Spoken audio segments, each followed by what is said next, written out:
On se retrouve aujourd'hui pour corriger l'évaluation finale numéro 2 portant sur les automatismes, les fonctions polynômes du second degré, le premier épisode, et aussi la trigonométrie, premier épisode aussi. Donc première question des automatismes qui était à faire sans calculatrice, je vous le rappelle. Écrire le résultat du calcul suivant sous la forme d'une fraction irréductible. Première chose qu'il faut faire, c'est calculer le résultat du produit. 4 tiers fois 9 cinquièmes. Pour multiplier deux fractions entre elles, il suffit juste de multiplier le numérateur et le dénominateur entre eux. Mais avant de faire les multiplications, il peut être intéressant de voir si des simplifications peuvent être faites ou pas. 9, c'est 3 fois 3. Et donc, il me reste sur 3 fois 5. Je peux donc simplifier par 3, ce qui nous donne, pour le produit, donc il nous reste 1 demi, plus 3 fois 4 sur 5, ce qui donne 1 demi plus 12 cinquièmes. Ensuite, il faut faire encore l'addition. L'addition de deux fractions, il faut réduire au même dénominateur. Donc ici, j'ai un dénominateur de 2, ici, j'ai un dénominateur de 5.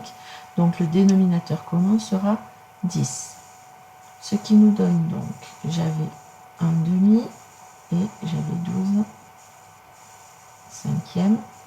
Pour pouvoir les réduire au même dénominateur, donc la première fraction, je dois multiplier le numérateur et le dénominateur par 5. Et pour la seconde fraction, j'avais 5 comme dénominateur. Donc il faut que je multiplie numérateur et dénominateur par 2. Ce qui nous donne 5 dixièmes plus 24 dixièmes. Là, les deux fractions sont écrites avec le même dénominateur. Donc je peux ajouter les numérateurs. Ce qui nous donne 29 dixièmes. La fraction est irréductible puisque 29 et 10 ne sont pas dans la même table de multiplication. Question 2. Dans le repère ci-contre, tracez la droite passant par A de coordonnées moins 2, 5 et de coefficient directeur m égale moins 3. Je commence par placer le point de coordonnées moins 2, 5. Moins 2 en abscisse, 5 en ordonnée, ça veut donc dire que mon point A est ici.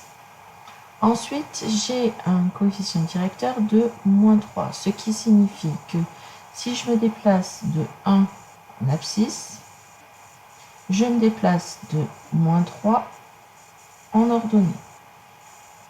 Et je retombe sur un point de la droite. Et donc, ma droite va passer par le point A et par le point B que je viens de dessiner. Donc, ça nous donne cette droite-là.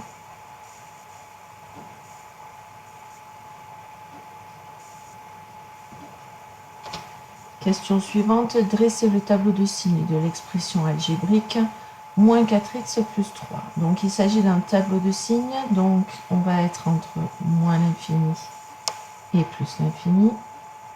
Et ici donc on va avoir les valeurs de x. Et donc ici le signe de moins 4x plus 3. Pour pouvoir faire le tableau de signes, il faut que je cherche quand c'est que moins 4x plus 3 vaut 0.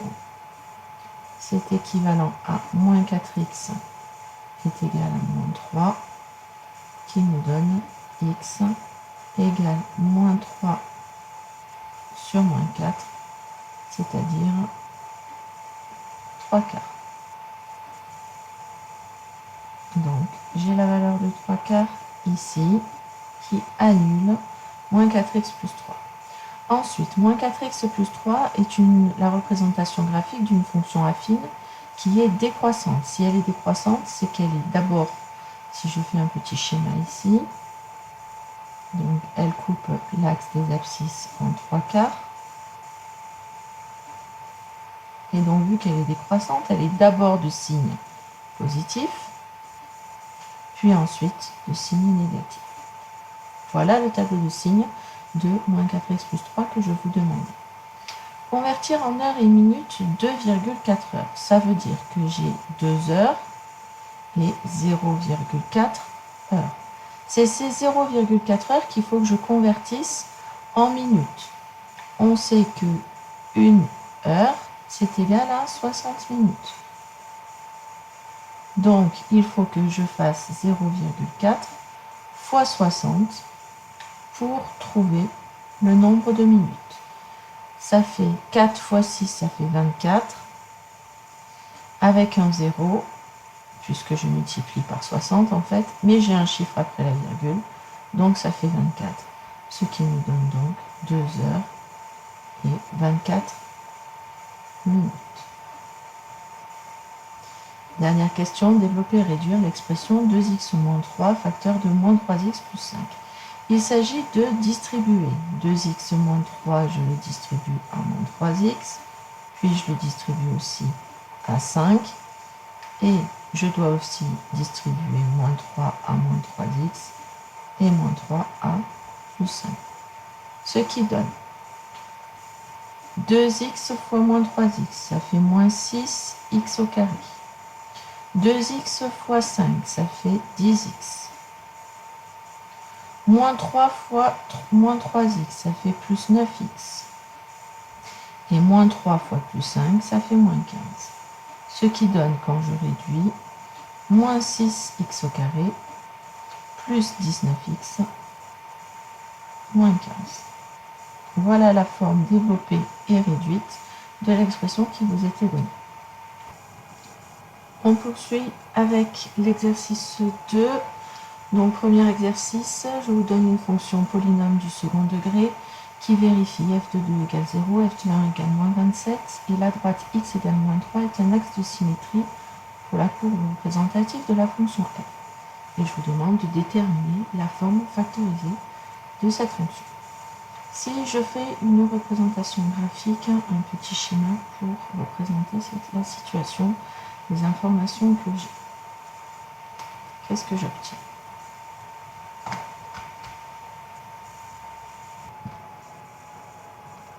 Donc, un petit schéma pour représenter la situation.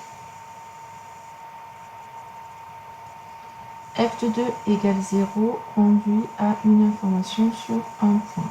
Je sais que j'ai un point A de coordonnées 2, 0 et que c'est un point où ma courbe va couper l'axe des abscisses. Deuxième information que j'ai, f de 1 égale moins 27, ça me donne un deuxième point de coordonnées 1, moins 27. Donc si je représente ces points-là, donc le point de coordonnées 2, 0. Le point de coordonnées 1, moins 27, donc ce n'est absolument pas à une échelle précise que je le fais. Et ensuite, dernière chose, j'ai x égale moins 3 qui est un axe de symétrie. Donc ça me fait à peu près ici. Donc x égale moins 3. J'ai donc plusieurs informations. Ici, de l'axe au point A, j'ai 2 puis 3, donc j'ai 5 de distance. Ce qui veut dire que j'ai un autre point qui lui est symétrique, qui est sur l'axe, lui aussi des abscisses, donc à une distance de 5 de l'axe. Ce qui nous donne donc un point ici C, qui va se trouver, ici j'ai moins 3, donc ça nous fait moins 8. Un autre point que je pourrais avoir, c'est le symétrique du point B par rapport à l'axe. Donc ça me donnerait un point à peu près ici. Et donc, je sais que ma parabole va tourner vers le bas, au vu des points, puisqu'elle doit passer par tous ces points-là. Que son sommet va être sur l'axe, et qu'ensuite, on va passer par A et par B. Bon. Donc, les valeurs pour lesquelles la courbe coupe l'axe des abscisses sont moins 8 et 2. Ce qui nous donne que les racines de f sont moins 8 et 2. La forme factorisée est donc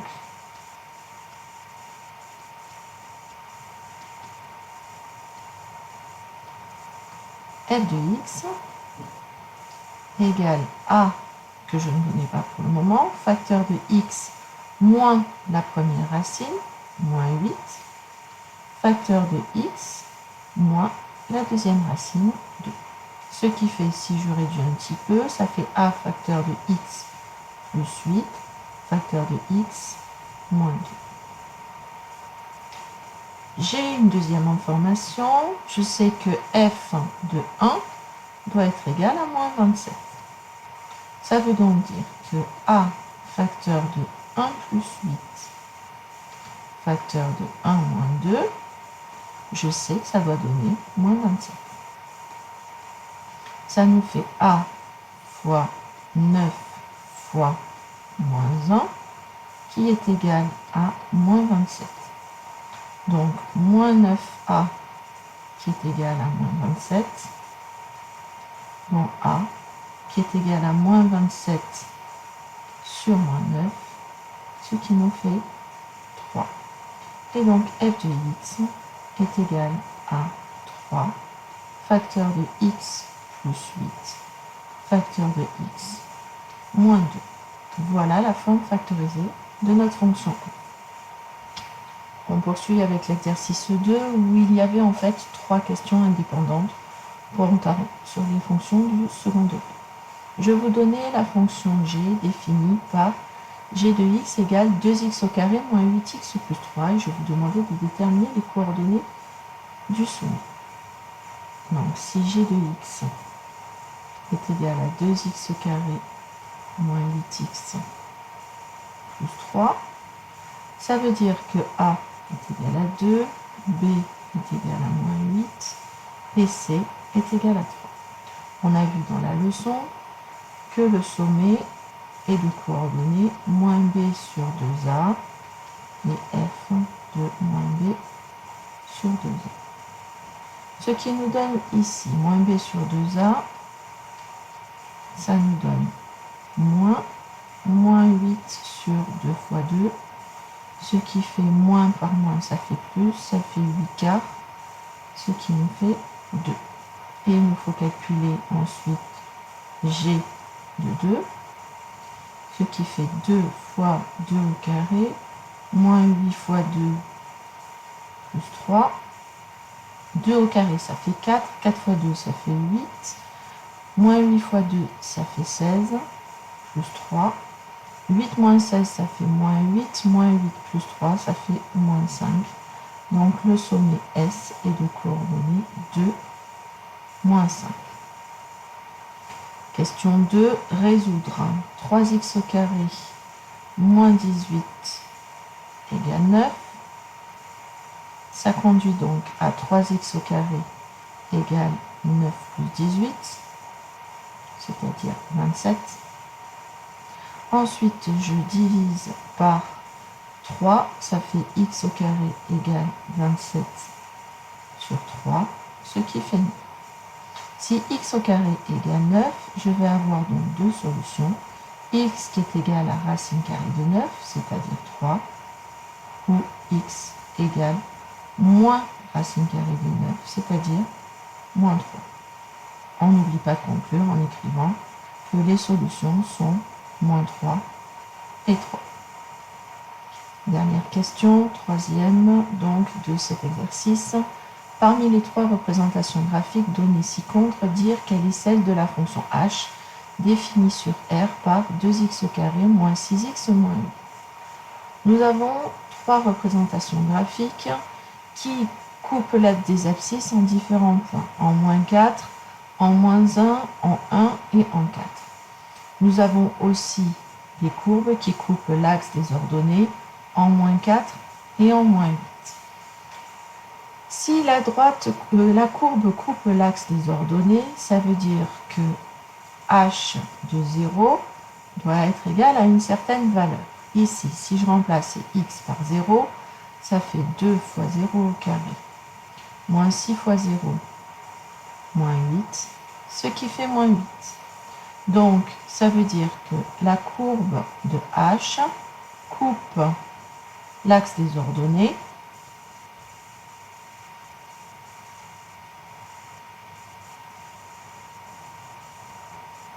en 0, moins 8. Ce qui correspond en fait à la courbe qui est en orange. Donc, ça veut dire que C de H est égal à C2. Il y avait plusieurs manières de vérifier ça. On aurait pu vérifier que H de moins 1 vaut 0 et que H de 0 est égal à moins 8 et donc montrer que c'était bien la courbe C2. Mais là, c'est la méthode la plus rapide pour trouver la courbe. Exercice 3, donc exercice sur la trigonométrie, qui est donc un chapitre de spécialité. Les deux premières questions étaient à faire sans le cercle trigonométrique. Celui-ci ne vous servant pas et étant interdit.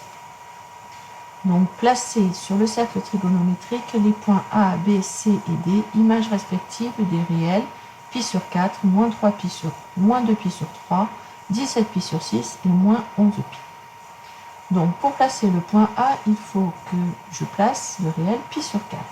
Je vous rappelle qu'on a le cercle trigonométrique, donc ce cercle a un périmètre qui vaut 2 pi, donc un demi-périmètre qui vaut pi, et donc si je veux placer pi sur 4, ça veut dire que j'ai partagé cette dimension en 4 et que j'en ai pris une seule, ce qui nous donne à peu près ici pour le point A. Moins 2 pi sur 3, cette fois-ci c'est moins, donc je sais que je vais partir dans l'autre sens. Et c'est des moins 2 pi sur 3, ça veut dire que j'ai partagé pi en 3 parts égales.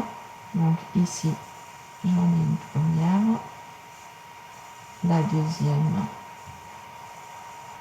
ici, donc notre point B arrive là. 17 pi sur 6, ça veut dire que j'ai partagé pi en 6 parts égales.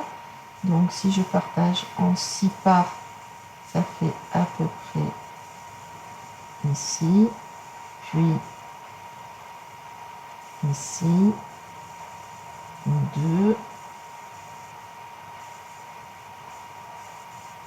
3, non pardon, on était à 4, 5, 6, puis ensuite 7, 8, 9, 10,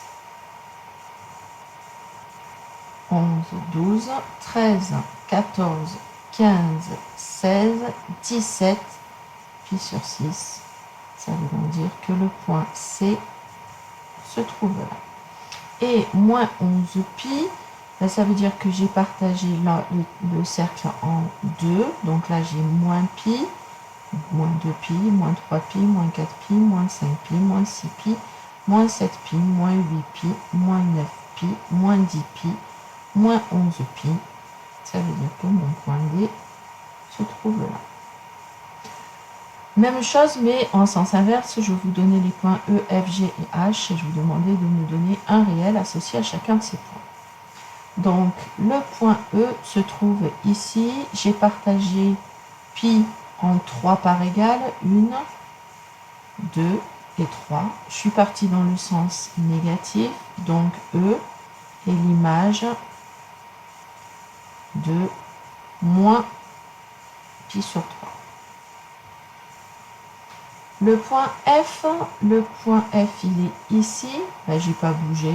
Je peux dire que F est l'image de 0, par exemple. Ou de 2 pi. Ou de moins 6 pi. Tous les multiples de 2 pi vont être bons pour le point F. G, qui est ici. G, c'est que j'ai partagé mon cercle en 4, mon demi-cercle en 4 parts, et que j'en ai pris 1, 2, 3. Donc j'ai l'image de 3 pi sur 4, par exemple. Et H il est ici, donc j'ai partagé pi en 2 parts, donc H va être l'image de moins pi sur 2, ou 3 pi sur 2 si je suis partie dans l'autre sens. Question 3, déterminer la mesure principale de l'angle alpha qui est égal à 2022 pi sur 7. Donc, comme je vous l'avais montré dans en exercice, 2022 avec ma calculatrice, 2022 divisé par 7, je regarde ce que cela donne, ce qui fait à peu près 288,8.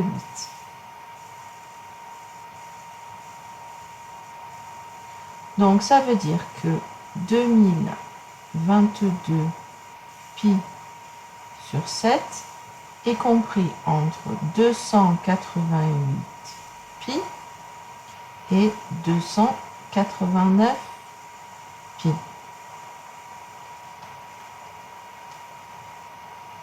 Le but étant de trouver un nombre qui est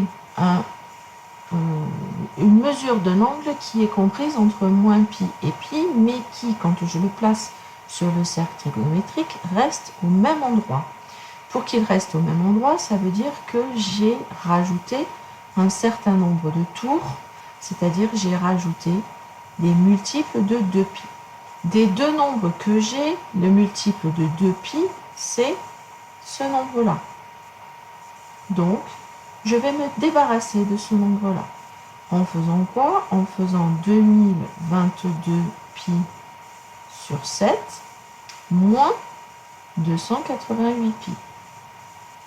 Ce qui nous donne ici, j'ai 0 puisque j'ai enlevé, et ici j'ai 289 pi moins 288 pi. Ici, il faut que je réduise au même dénominateur. Donc 288 pi était sur un dénominateur de 1. Donc il faut que je le multiplie par 7. Donc ça fait 2022 pi sur 7, il ne bouge pas. Moins 288 pi que multiplie donc 7 pour l'avoir au même dénominateur. Et ici, 289 pi moins 288 pi, ça nous donne le pi. Ce qui donne 2022 pi sur 7, moins 288 fois 7, ça fait 2016. Donc ça fait moins 2016 pi sur 7. J'ai mes deux fractions qui sont réduites au même dénominateur, donc je peux soustraire leur numérateur, donc 2022 pi moins 2016 pi, ce qui nous donne, pardon, c'était pas 0, ici, c'est pi. Donc, 2022 pi moins 2016 pi, ça nous fait 6 pi sur 7. Et donc, la mesure principale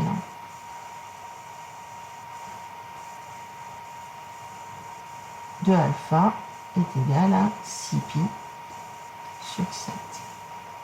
L'angle alpha mesure bien 6 pi sur 7. Et donc, si je place sur mon cercle trigonométrique le réel 6 pi sur 7 et le réel 2022 pi sur 7, je resterai au même endroit. On passe à la conversion d'angle de degrés en radians et de radians en degrés. Je vous rappelle qu'on a vu dans la leçon que pi radian était égal à 180 degrés. Et donc c'est ça qui va nous servir comme référence. Pour obtenir bêta donc en radians, bêta vaut 260 degrés. Donc, je vais faire 260 que multiplie pi divisé par 180. 260 divisé par 180, ça fait 26 sur 18 pi. Je peux simplifier encore par 2, ça fait 13 sur 9 pi, et donc ça fait 13 pi sur 9 radians. Pour convertir l'angle alpha que j'ai en radians en degrés, j'utilise la même chose. Je sais que 3 pi sur 5 radians, il faut que je le multiplie par 180 degrés et que je divise par pi. Les valeurs pi vont se simplifier et donc il me reste 3 sur 5 fois 180. 180, je peux diviser par 5 puisqu'il est dans la table. Ça nous fait 3 fois 36, ce qui nous donne 108 degrés. Voilà, la correction de ce devoir est terminée. J'espère qu'elle vous aura permis de mieux comprendre vos erreurs. N'hésitez pas à me poser des questions en classe si vous avez encore des choses que vous n'avez pas comprises.